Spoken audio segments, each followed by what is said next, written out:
지금부터는 오늘의 주요 내용입니다. 북한산 고도 제한 완화 방안에 대해 전문가들의 자세한 설명을 듣는 시간을 갖도록 하겠습니다.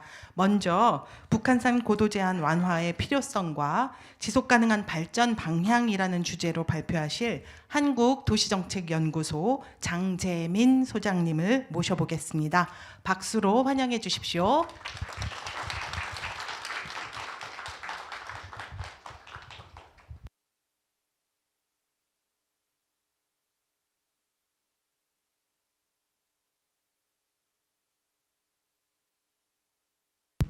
예, 안녕하십니까. 한국도시정책연구소 소장 장재민입니다.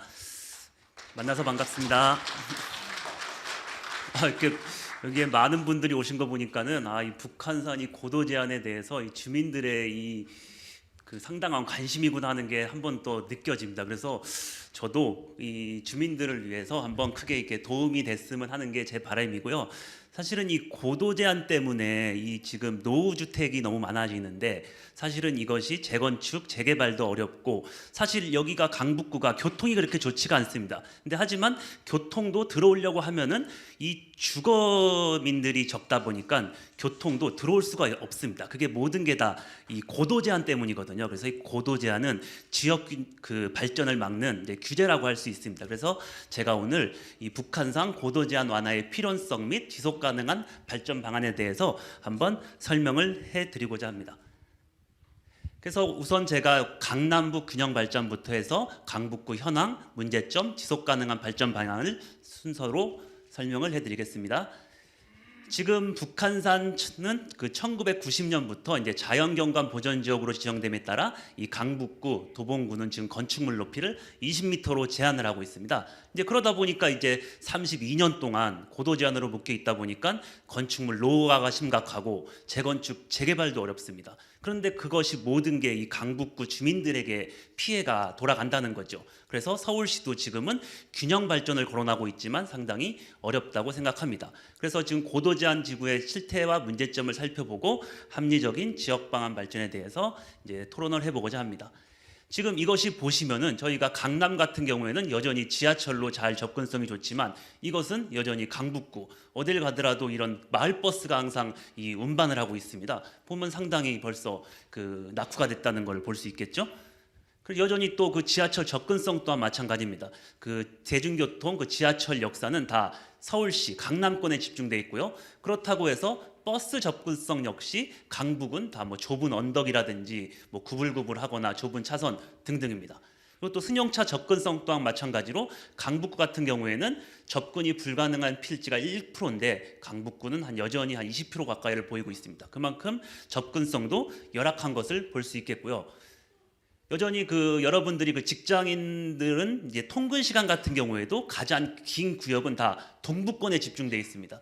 그리고 또한 통근 시간이나 교통수단 만족도 역시 낮은 것을 볼 수 있습니다. 사실은 이것이 어떠한 물리적인 거리가 멀어서가 아니라 교통 인프라가 부족한 것이 가장 큰 원인으로 생각합니다. 현황 및 문제점입니다. 현재 강북 같은 경우에는 4개 법정동, 13개 행정동으로 구성되어 있고요. 서울시 면적의 한 3.9%를 차지하고 있고 강북구는 공원 녹지 면적이 거의 대부분 많이 차지하고 있습니다. 그리고 강북구는 시경계와 인접해 있고요. 도심하고는 원거리에 위치하고 있습니다.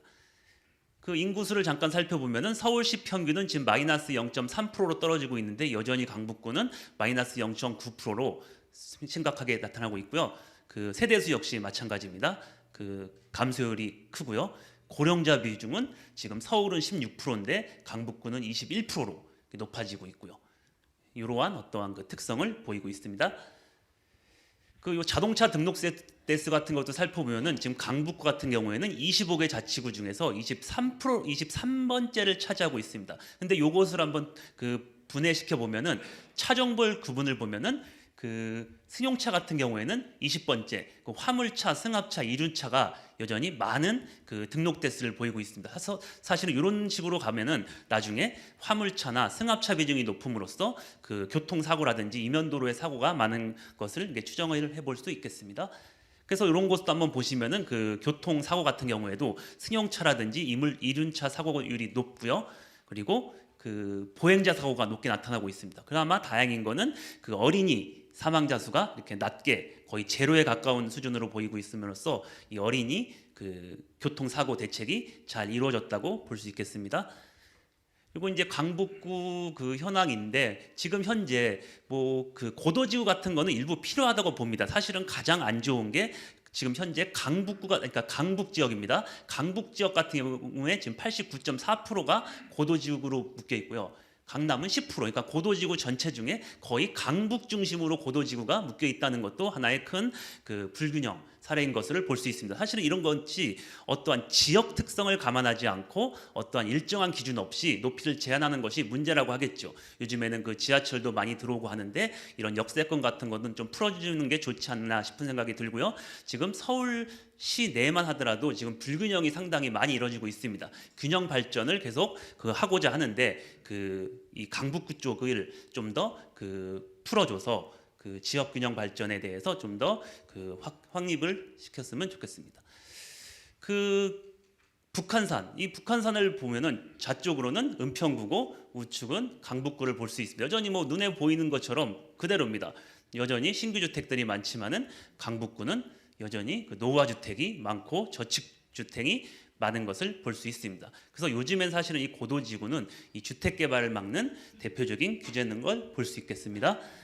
그래서 또 역시 그 삼양동 미양초등학교를 보면 이번에는 그 도로를 사이에 두고 이쪽은 15층 이상, 이쪽은 저층 주택 이런 것을 볼 수 있습니다. 사실은 그 동일한 구에서 이런 것을 보기가 상당히 어려운데 강북구는 좀 독특하게도 이런 것들이 이제 많이 있다는 것을 볼 수 있겠습니다.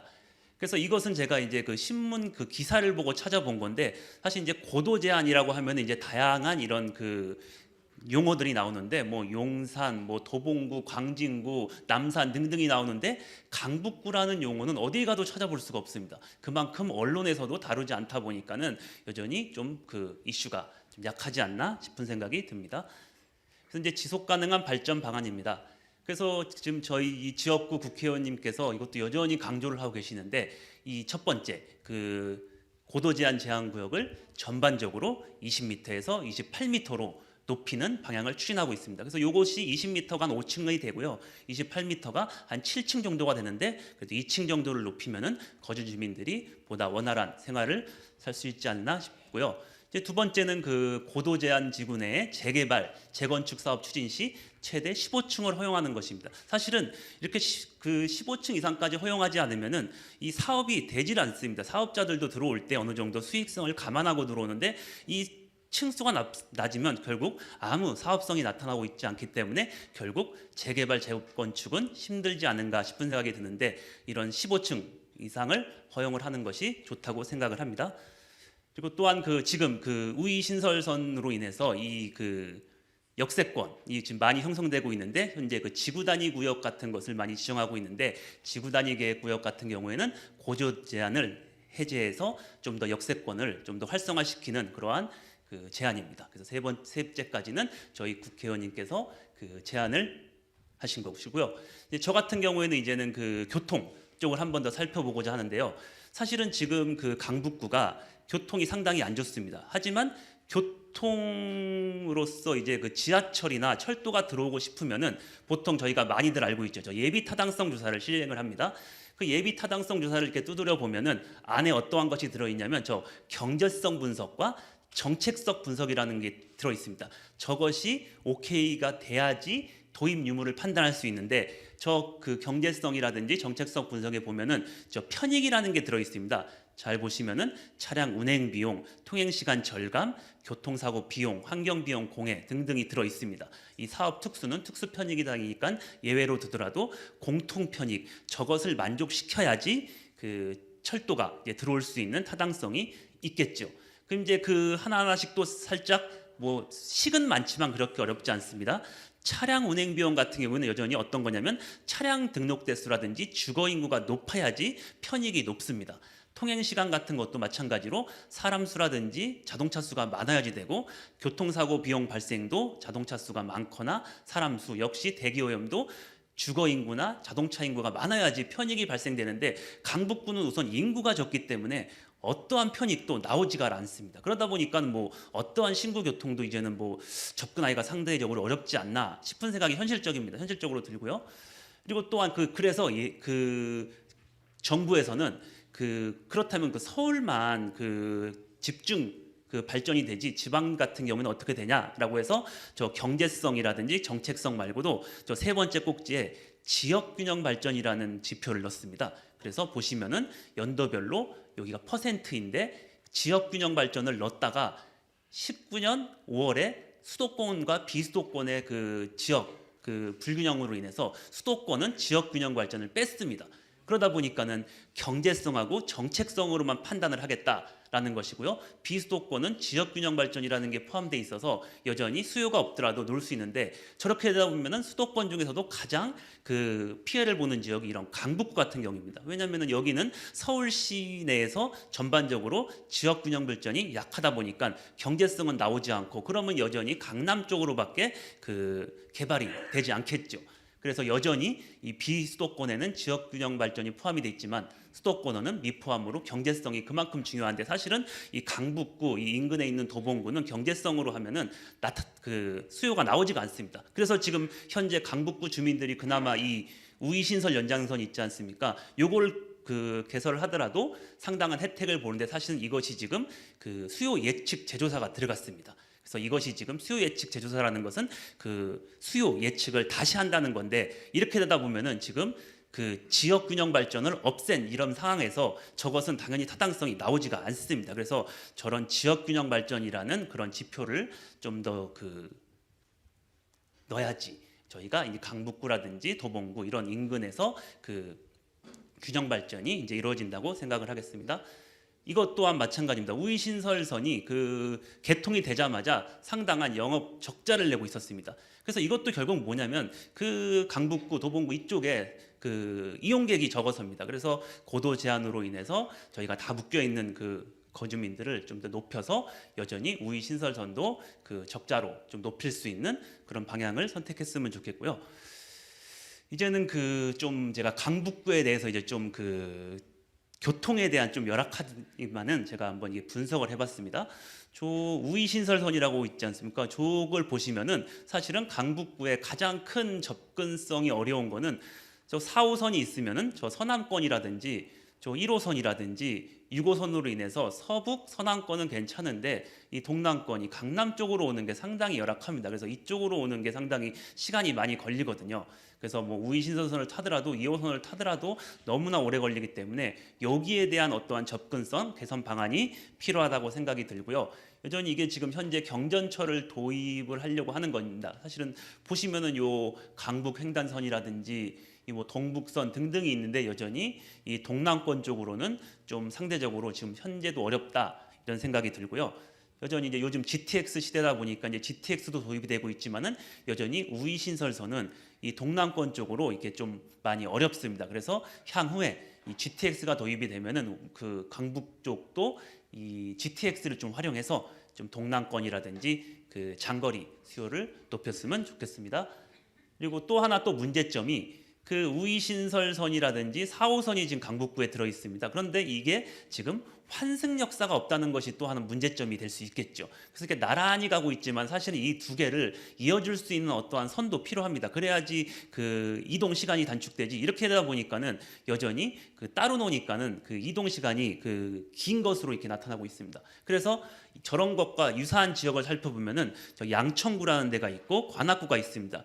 여전히 나란히 이렇게 지하철이 다니고 있는데, 양천 같은 경우에는 지금 목동선으로 인해서 여전히 환승이 좋아지고 있는 것이고요. 이 관악구 같은 경우에도 요즘 신림선 개통으로 인해서 여전히 환승이 좋아지고 있습니다. 근데 강북 같은 경우에도 이제 신강북선 노선이 이제는 어느 정도 이제 도입 검토를 하고 있는데, 여전히 저는 필요하다고 보고요. 이것으로 인해서 이 강북구 주민뿐만 아니라 전반적으로 이동권 개선을 통해서 각각 7호선이라든지 강남권을 이렇게 이동 시간을 단축시키는 그런 노선이 됐으면 좋겠습니다. 그리고 또한 이 서울시에서 지금 균형 발전 5개년 계획이라는 걸 발표했습니다. 2022년 12월이니까 작년 하반기네요. 근데 이 지표를 보시면요, 재산세 같은 경우에도 강북구가 가장 낮고요.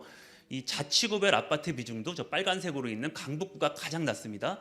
뭐 중학교 학업성 지도 및 월평균 근로소득 마찬가지 강북구가 가장 낮고 5인 이상 사업체 수도 가장 낮고 GRDP 낮고 1인당 도보 생활권은 당연히 넓겠죠. 그 공업 녹지가 많다 보니까 가장 열악한 곳이 이것만 보더라도 강북구라는 것을 이렇게 볼 수가 있습니다. 그래서 저 5개년 계획 발표는 어떤 지역보다도 이 강북구를 우선순위에 두지 않으면 사실은 균형 발전이라는 게 과연 의미가 있나 싶은 생각이 일부는 듭니다. 그리고 교통 쪽도 보시면은 대중교통 접근성이라든지 뭐 접근성 평가를 많이 봅니다. 지하철 역사 개수. 근데 강북구를 보시면은 어느 정도 위치 좀 상위권에 돼 있습니다. 대중교통 접근성은. 근데 그 통학 시간이라든지 이런 것을 보시면 상당히 낮습니다. 그게 그 어떤 환승이라든지 그 단지 그 우이 경전철 하나로 인해서 접근성만 낮을 뿐이지 전혀 연계 환승이라든지 이런 이동성에 대한 개선이 안 돼 있다고 봅니다. 그래서